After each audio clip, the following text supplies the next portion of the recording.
Hello everyone, my name is Marianne Marcano-Olivier and this session discusses communication skills and university etiquette. In this session, we will be discussing email etiquette, so how you interact with lecturers via an email format, and we'll also be discussing behaviour in lectures and seminars, both online and in person. So, let's start with email etiquette. The box at the top is an example of the type of email that we do not expect to receive as professionals at an academic institution. So, from rudegal81@hotmail.com, Heya prof, I need an extension, my cat ate my assignment, lols. So, what could be wrong with this email? Firstly, you must use your university email address to contact staff. This is because we are protected by the IT services at Birmingham when we interact with you through our university email address and to your university email address. The IT services have access to emails on both sides of that conversation. However, if you contact us from a private email address, then this doesn't provide us or you the same kind of protection should something go wrong. Next, you must have a subject line. Make sure that you take the time to very, very briefly put in a subject line, just very briefly stating what it is that you'd like to discuss. So, for example, psychology assignment or personal issue might be an example of a very brief but appropriate subject line. Next, you must open your email with dear, hello, or hi. Hiya or yo aren't particularly appropriate. Neither is simply diving into the email. You need to address your lecturer appropriately and professionally the same way that you would in a workplace. At some point, as you've been at the university longer and you've built relationships with staff, you might be able to sort of drop the formality, but certainly to begin with, you need to show lecturers that you respect that they are your lecturers and basically follow that respect accordingly by addressing them appropriately. You must state clearly and succinctly the subject of your email. It's best not to waffle. University lecturers have a lot on their plates a lot of the time, and so being able to just cut straight to the point would be the best thing all round. It'll save you time in writing the email, and it'll save us time in reading the email. We don't necessarily need to read all about your weekend plans to find out that you sprained your ankle and can't come into the university today. You just need to tell us the issue, and then we can try and help you to resolve it. You also need to state your student ID, course and year of study. This helps us to identify you from other students.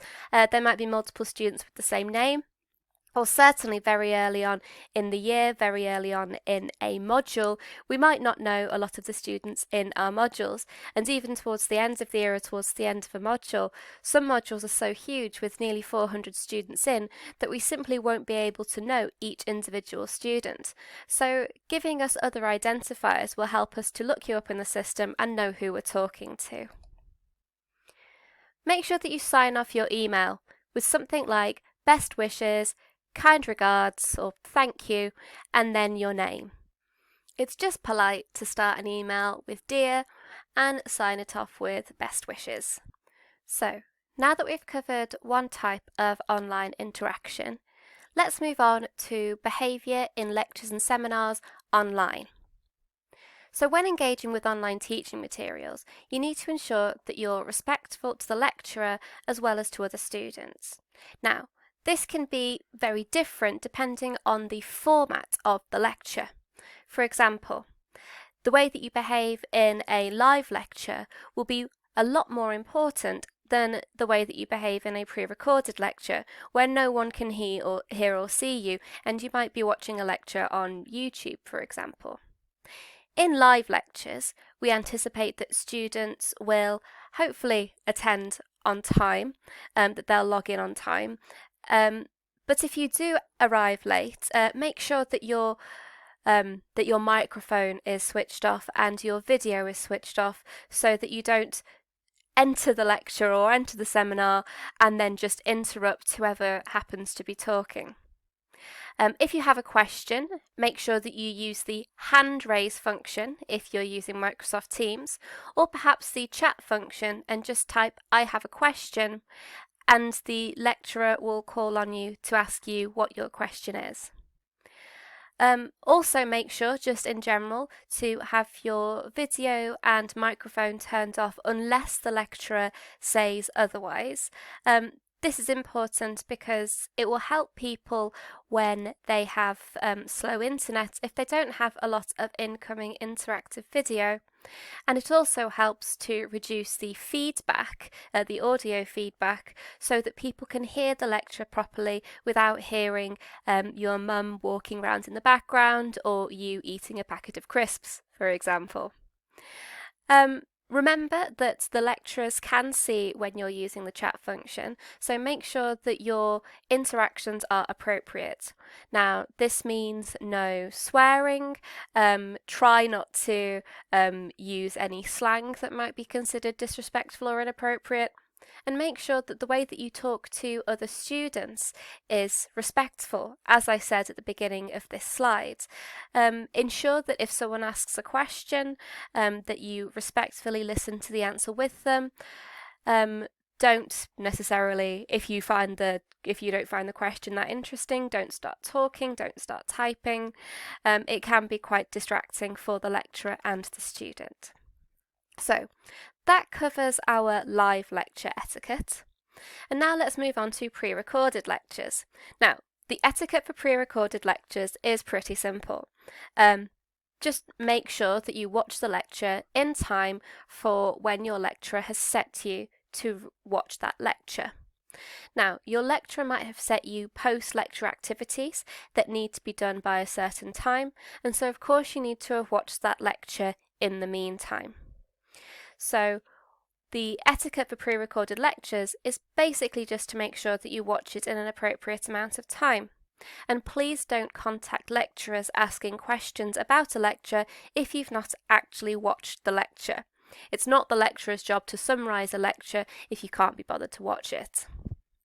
Finally, live lectures and pre-recorded lectures might be supported by the use of online forums. Now, these can take a lot of different formats, including live web chats, and Moodle forums and quizzes, etc. But your etiquette on forums is also very important. Again, lecturers can see your comments, they can see your interactions, so make sure that they are not rude, disrespectful, or using swear words. If you post a question to an online forum, it's polite to make sure that you make it public so that other students can see it, and that way the lecturer's not responding to the same question 100 times. They can answer the question once and then the other 99 students can also see it. Also remember, if you ask a question on a forum or if you email a lecturer, that the standard university response time is within 48 hours. Now, this is often a lot shorter, but 48 hours is our maximum turnaround time, so please don't expect a response before then, but if you do get one, then that'll be a nice surprise. Also, please remember that out-of-office replies or automatic replies, where you might immediately receive an email or response that says, I'm away from the office for the next 2 weeks on annual leave, but I will get back to you when I return, that does count as a response. So if someone is on annual leave, if someone's on holiday for 2 weeks, please don't expect them to make sure that they check their university emails and still get back to you within 48 hours. The out-of-office email counts as a response, and they will get back to you when they are back to work. So, now let's discuss behaviour in person. Behaviour in lecture or seminar in face-to-face teaching. Face-to-face teaching will generally be either as a large lecture or a smaller group seminar. We will attempt to do as much face-to-face teaching as possible in the first and second semester, as much face-to-face teaching as social distancing will allow us to do. When we do face-to-face teaching, we expect you to be punctual. Now, each lesson will run up until 10 minutes before the end of the session.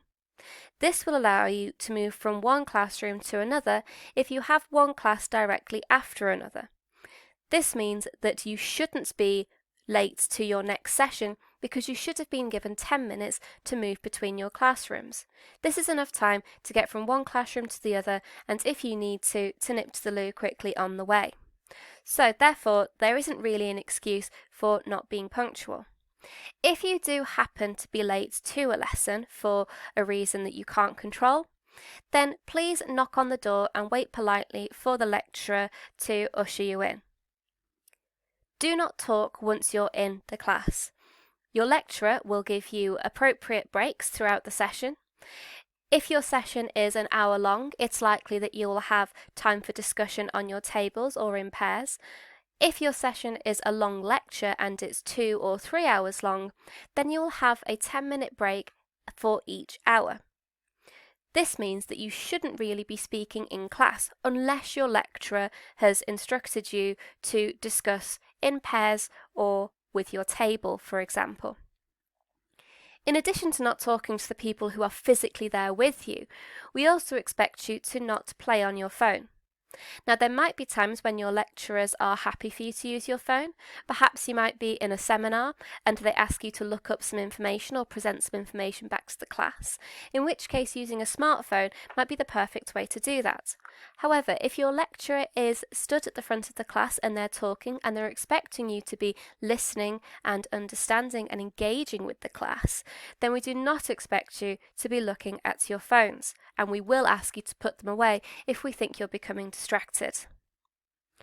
Finally, we expect you to obviously respect the lecturer, but also respect your other students. It might be that a student raises their hand to ask a question that you don't think is a particularly interesting question, but it's not your place to decide that, and so it's best to just stay quiet and not start talking and let them ask their question and let them and others hear the answer. Or perhaps you feel like you don't necessarily get on with other people in the class. Now that's fine, not everyone gets on with everyone, but we expect you to be respectful. At university, you will be expected to interact professionally with every member of the university and every member of the public as well. And so practicing this respect in the university will absolutely be expected of every student and every staff member. So you can also expect to be respected by everyone who is at BCU. So this has been a very short session. But thank you very much for joining, and if you have any questions regarding university etiquette, then please make sure that you post it in the forums that I'll be checking regularly to answer your questions. Thank you very much, and goodbye.